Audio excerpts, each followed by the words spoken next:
Hello, everyone. This is Frank Nunez, and welcome to Teachly University. And in this lecture today, we're going to be discussing the power within.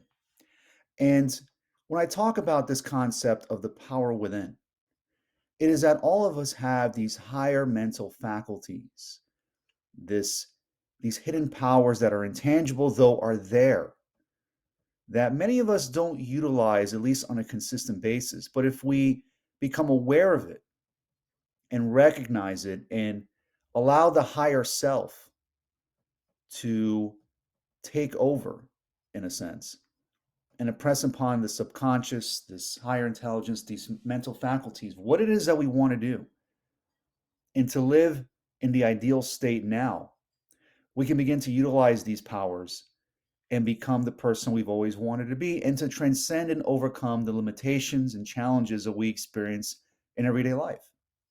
So, to quote Eric Butterworth, he says that why be an average person? All the great achievements of history have been made by strong individuals who refused to consult statistics or to listen to those who could prove convincingly that what they wanted to do, and in fact ultimately did do, was completely impossible.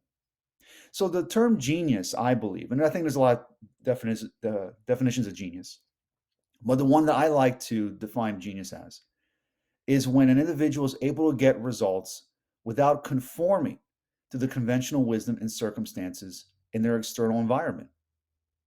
That is what really being a genius is. It's not measured so much by intellect or IQ or the grades that you get or the degrees you have, but it is your ability to focus and achieve the results you would like to get without conforming or falling prey to the conventional wisdom and circumstances of your physical world. And when it comes to statistics or probability, the chance of doing anything, just getting a job or to accomplish anything, the odds will always be stacked up against you if we focus on statistics alone. But yet, so many people are able to achieve their desires and live the life they want to live because they don't focus so much on statistics or probability.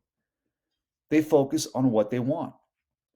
And ultimately, it is up to you to determine whether or not something is possible or impossible. No one else should do that job for you. So that's very important to understand that don't focus on statistics or what's possible or not. Focus on what it is that you want and to live in the end, to live in the ideal state now. So Butterworth says that you must still believe that I am and then work tirelessly to act the part. You must claim your freedom, realizing that it does not mean doing what you like, but becoming what you should.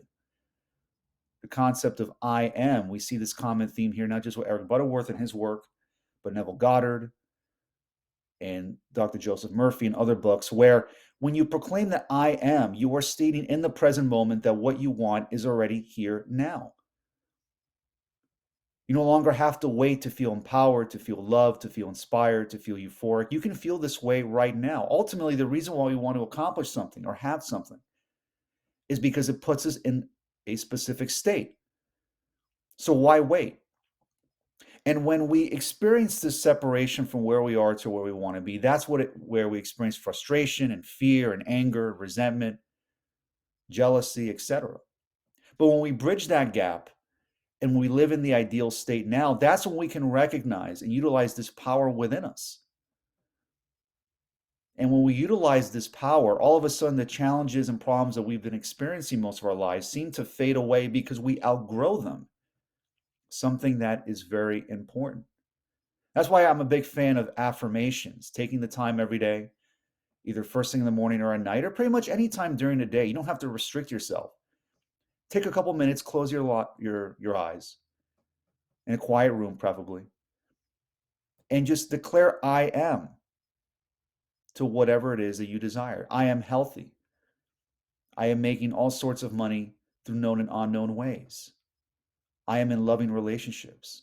I am in the ideal state now. Of course, you can customize these affirmations any way you want, and you want to use these affirmations in a relaxed state. You're not trying to force.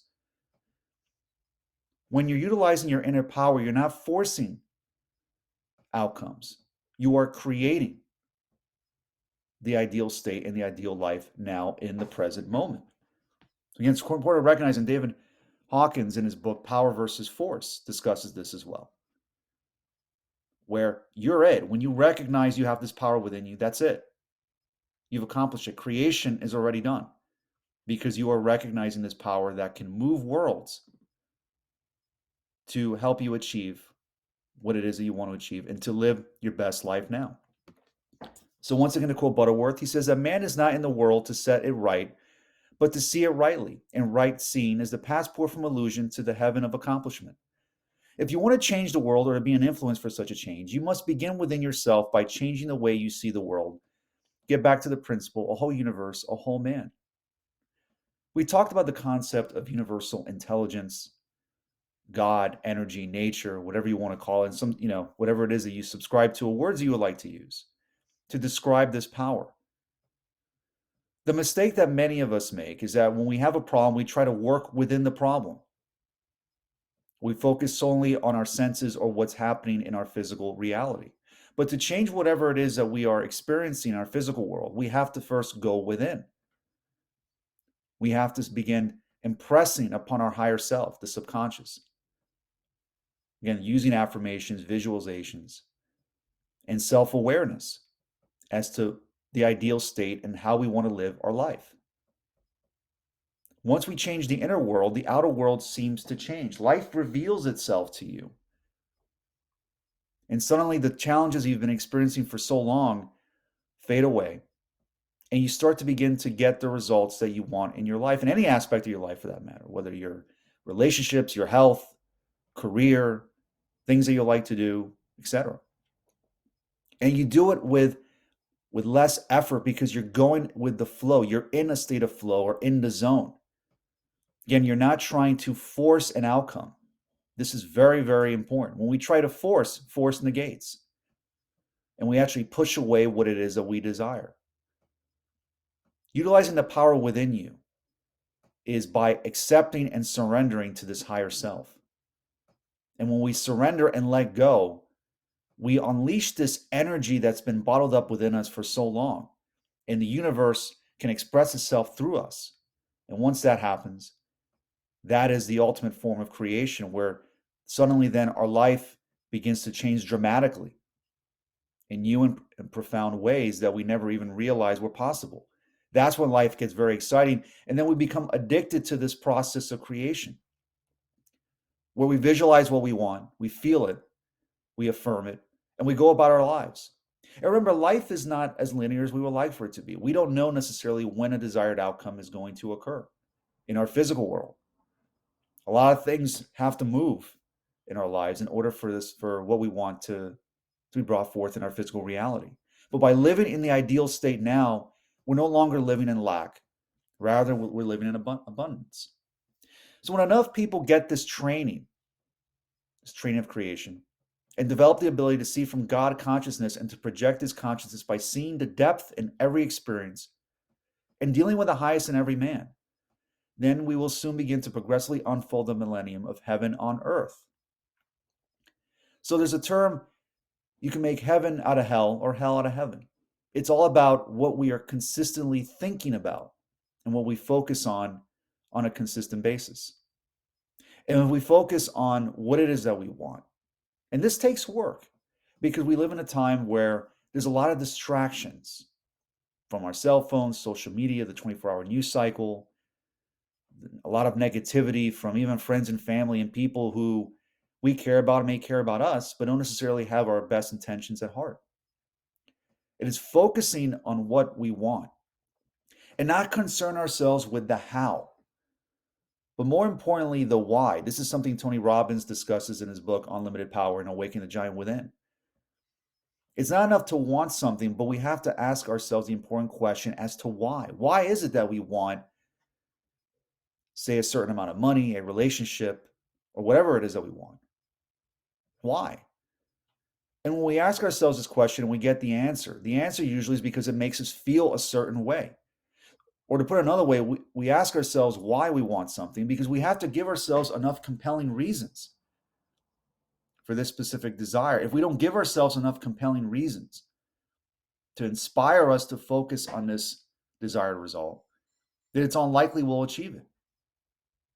Again, it's cultivating our emotions in such a way where on a consistent basis we begin to feel as if what we want is already here, that our dreams or our prayers have already been answered.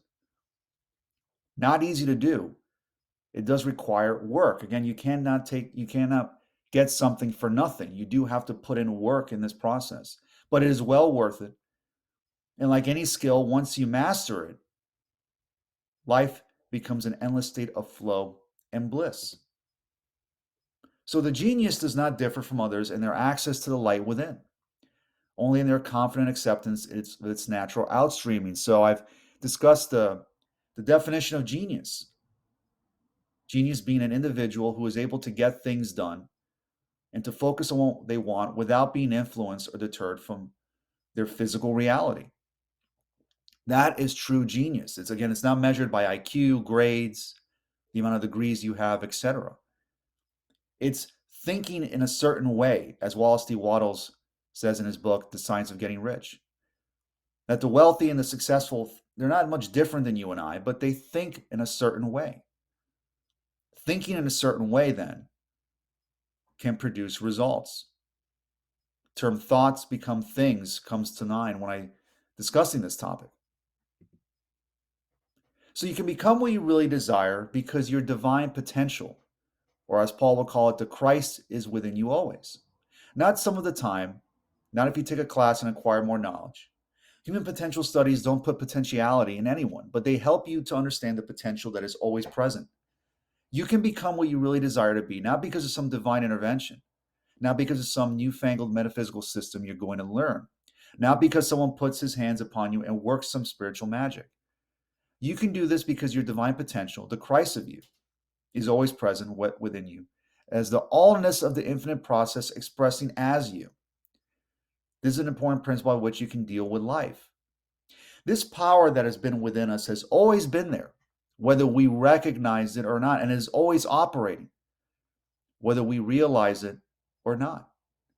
And by becoming aware of this power, again through meditation, by breathing in and out, and recognizing this power within us, mountains can be moved. Even just a little bit of faith and belief in this power can move mountains and help us overcome whatever ailments we've been experiencing. So this divine potential has always been in you.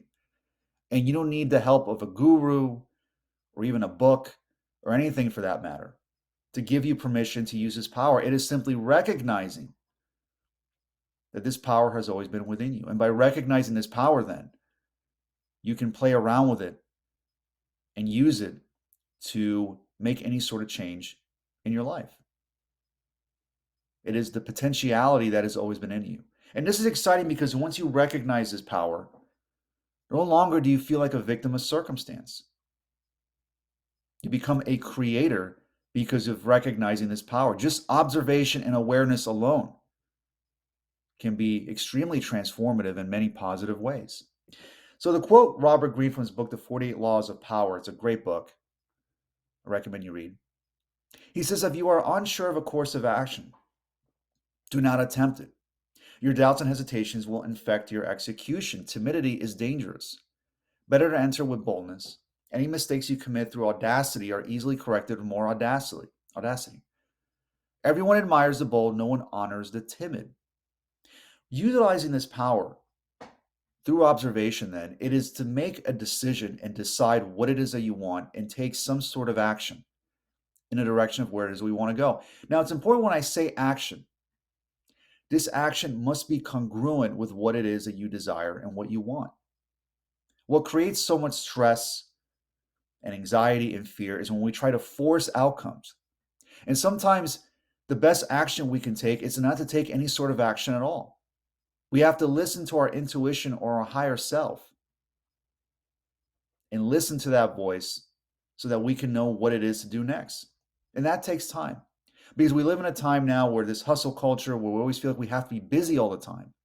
And staying busy distracts us from the simplicity that is necessary in order for us to achieve whatever it is that we want. Simplicity is power. And when we focus on a few things that get us the best results, life becomes much more easier. We want to reduce complication from our lives and get to the essence of what it is that we want and what we need to do to overcome and live life the way we want to live it. So do not accept the roles that society foists on you. Recreate yourself by forging a new identity, one that commands attention and never bores the audience. Be the master of your own image rather than letting others define it for you. Incorporate dramatic devices into your public gestures and actions. Your power will be enhanced and your character will seem larger than life. Again, defining genius is not letting your physical world form your personality. It is the other way around, where you shape your personality that shapes your personal reality.